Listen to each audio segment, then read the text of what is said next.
over the past 8 years as Grand Secretary, I have worked with lodges and deputies throughout the state to assist lodges who were having struggles or were having issues.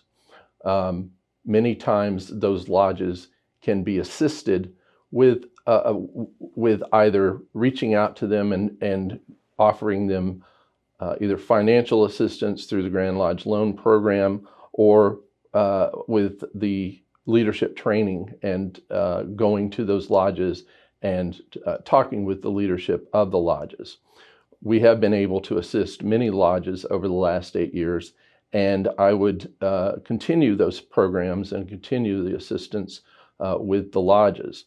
I feel like that there are many struggling lodges out there, and it's not a one-size-fits-all type programs.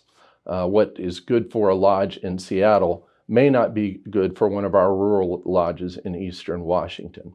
And so we have to take into account that those differences and assist those lodges based on their needs and what they are looking for. One of my strong feelings is that we can find ways to provide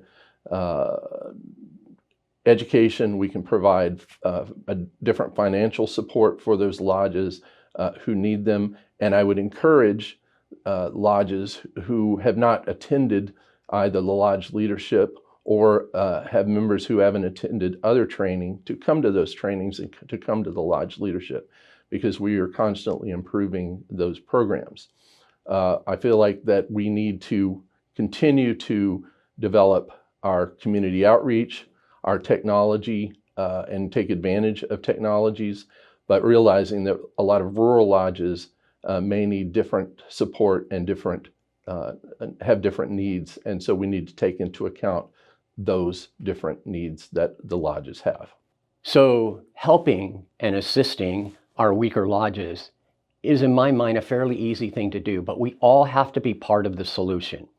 While we can talk about the lodges that aren't as strong, we can also talk about the lodges that really are strong and do some things extremely well. We need to pair up these lodges. We need to have those stronger lodges have total buy-in to a program that matches them up with a struggling lodge and mentors them, both in membership and how to successfully navigate those waters, financially, how to create an annual event that can financially support their lodge term after term instead of borrowing from their resources, how to develop an annual income through rentals if they own the building or through events if they don't own a building.